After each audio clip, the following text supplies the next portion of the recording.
ভাবে আমরা অলরেডি মিলিত হয়ে গেছি, হাতে হাত মিলিয়েছি, কিন্তু এক তৃতীয় পক্ষে এক পক্ষের তো মাথা মানে এই তো খুব হারাম হয়ে গেছে।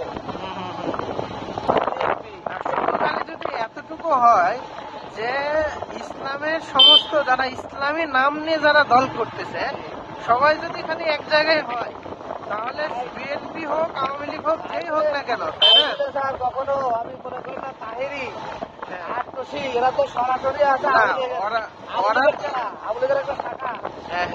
এরা কখনো মিলিত হবে না, এরা তো কাফেল। ওই একটা বলতো শুনতাম যে যারা সুন্নি নাম নিয়ে আগায় তারা প্রকৃত সুন্নি না, এরা আহলে হাদিস করে, তারা হাদিস জানে না, যারা হচ্ছে আহলুল হাদিস বলে কিন্তু প্রকৃত আহলুল হাদিস কিন্তু তারা না। বলছিলেন যে কিয়ামতের পরে একজন মানি নেই, এটা আহলে কোরআন, আবার আহলে হাদিস দাবি করে, কিন্তু কাউকে আলেমুল আমার সাথে বসার যোগ্যতা নাই। আরো এখানে একটা ইয়ে আছে, সেটা হচ্ছে এই যে কি বলে রাসূল সাল্লাল্লাহু আলাইহি সাল্লামকেই যারা শেষ নবী মানে না, ওই যে নাম কি আরএফএল প্রাণ আরএফএল কাদিয়ানি এরা বাদে হ্যাঁ রাসূল তো বলেছে যে আমার পরে মৃত্যুর পরে আমার উম্মতের মধ্যে ৭৩টা দল বের হবে, ৭৩টা দল বের হবে।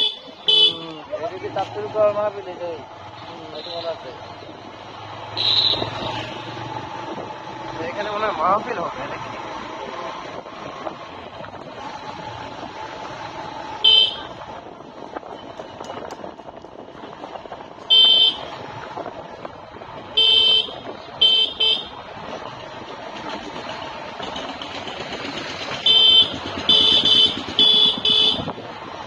বালি আছে ভাই, আপনার বালি খুব স্লিপ করে।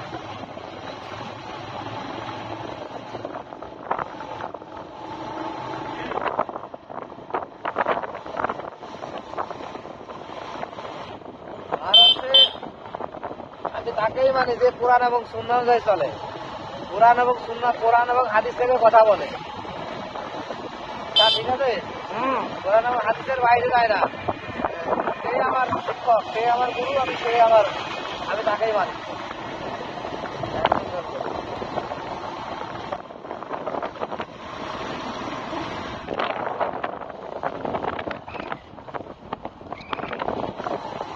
একজন বক্তা কিছু ফলো করি, তার মধ্যে আছে আবু তাহা আত্মার মোটিভেশনাল বক্তা, আসলে খুব মিজানুর রহমান আজারি, এরপরে আছে মাল্লামা মামুনুল হক, তারপর আপনার মুফতি আরিফ বিন হাবিব। মুফতি আরিফ বিন হাবিবের ইয়ে শুনছেন? আমি শুনছি কিছু, তবে বেশি শোনা নাই। তারপরে যে একদম আছে না ওসামা থেকেও আছে জ্ঞানী আছে মুফতি আরিফ বিন হাবিব। মুফতি আরিফ বিন হাবিব তো সনদ বলতে বলতে ওনার মতো সনদ বলা বলার খুব কম, হাদিসের সনদ বলতে বলতে এখন রাসূল সনদ মতো নিয়ে যায়। এই হাদিসটা কে বর্ণনা করছে, তারপরে তার পূর্বে কে বর্ণনা করছে, তারপর তার শুনে একজনের খুব দেখি ফেসবুকে ইউটিউবে, ওনার নাম হচ্ছে আবরার, কি একটা আবরার, হ্যাঁ মানে সবগুলো বাতিল করে এমন সুন্দর ভাবে ডিবেট করার মতো পেলার খুব কম।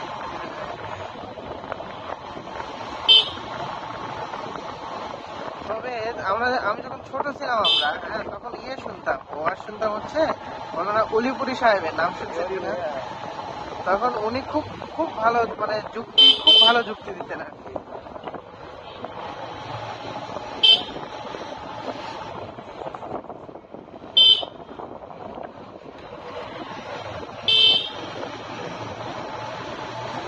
তাহলে আপনাদের এই ইয়েটাতে যাচ্ছি যতটা মনে হচ্ছে রাস্তাঘাটটা এরকমই আর কি, মানে ভালো রাস্তা আর কি, কিন্তু এই রাস্তায় কি কোনো বাস মনে হয় চলে না?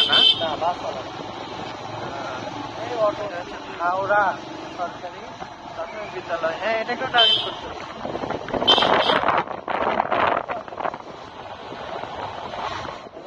যায় না না এরা শৈলকুপা যাবে, কাছে না, শৈলকুপাতে কি হাসপাতাল ডায়াগনস্টিক সেন্টার বেশি নেই? হাসপাতাল আছে। সরকারি হাসপাতাল থাকতো হুম, সদর সদর সদর। একটা হাসপাতাল থাকতো।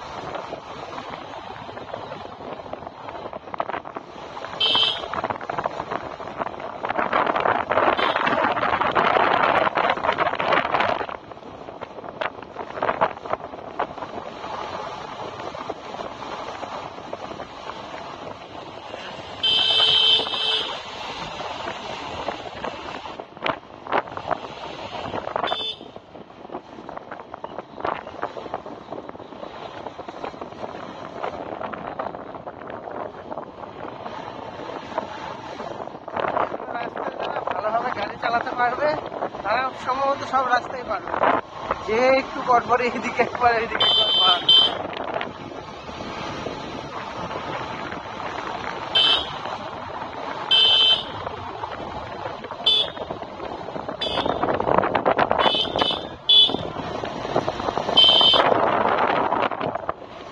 বাংলাদেশে আমি যে সমস্যাটা মনে করি যে দেখেন, আমরা বলি 90% মুসলমান, বুঝে কথায় কিন্তু 90% মুসলমান হইলেও 50-60% মুসলমান, খালি 50 না 40% মুসলমানও যদি ইসলামের শক্তিতে যদি ভোট দেয়, অনায়াসে কিন্তু চলে আসবে।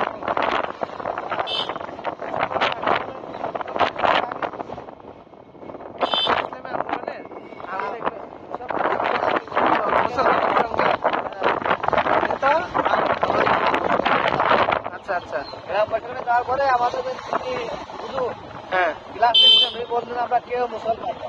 আচ্ছা, আমার কেমন লাগে বলেন? হায় হায়,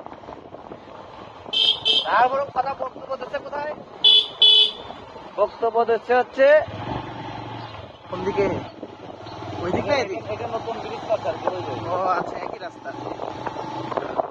বক্তব্য দিচ্ছে কোথায় স্যার? জানো কোনো জায়গা না, হ্যাঁ হ্যাঁ হ্যাঁ যেখানে মানে অধিকাংশ সব মানে মসজিদের খতিব, হ্যাঁ মাওলানা, মুফতি হ্যাঁ এদের সামনে। হ্যাঁ, তারপরে উনি তো জানি বুঝেই কথা বলছে। হুম, হুম, হুম, আর উনি হচ্ছে স্কলার।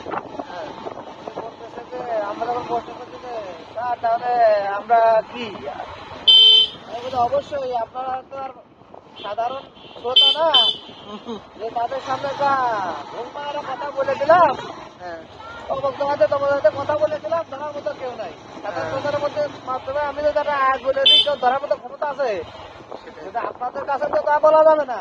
হুম, গুলিতে ভরার কথা বলা যাবে? যাবে না। অবশ্যই আমি যুক্তি আছে তো, অবশ্যই আমার দলিল আছে, কিন্তু এছাড়া তো আপনাদের সাথে কথা বলা যাবে না। হুম, তাহলে বলতে দেখেন, প্রথমে বলি আল্লাহ তাআলা কোরআনে বহুত জায়গা বলতে ইয়া আইয়ুহাল্লাযীনা আমানু, হুম, এই ইমানদারগণ তোমরা ঈমান আনো, হুম, তাই তো? হ্যাঁ। ইয়া আইয়ুহাল্লাযীনা আমানু, হে ইমানদারগণ, আল্লাহ তাআলা ইমানদারকে দেখে বলে হে ইমানদারগণ। তারপরে তুমি বলতে কি ইয়া আইয়ুহাল্লাযীনা আমানু কুতিবা আলাইকুমুস সিয়াম, ইমানদারকে বলতে কি সিয়ামের কথা বলতেছে। হুম, তারপর নামাজের কথা বলতেছে ইমানদারকে। তারপর আবার দেখে আল্লাহ তাআলা বলতে হে ইমানদারগণ, তোমরা পূর্ণাঙ্গ, তোমরা মুসলমান না হয়ে কবর আসিও না। হুম, এখানে কোরআন আছে, আছে। আল্লাহ তাআলা বলছে যে হে ইমানদারগণ, তোমরা পূর্ণাঙ্গ কোন সিলমি কাফা দাখিলাও আছে। জি, তাহলে আল্লাহ কেন বলবেন যে ইয়া আইয়ুহাল্লাযীনা, হে ইমানদারগণ, মুসলমান না হয়ে কবর আসিও না? এই একটা কি বলেন, কথা দেখছেন? হ্যাঁ। বলে শোনেন, মুমিন হওয়া সহজ, কিন্তু মুসলিম হওয়া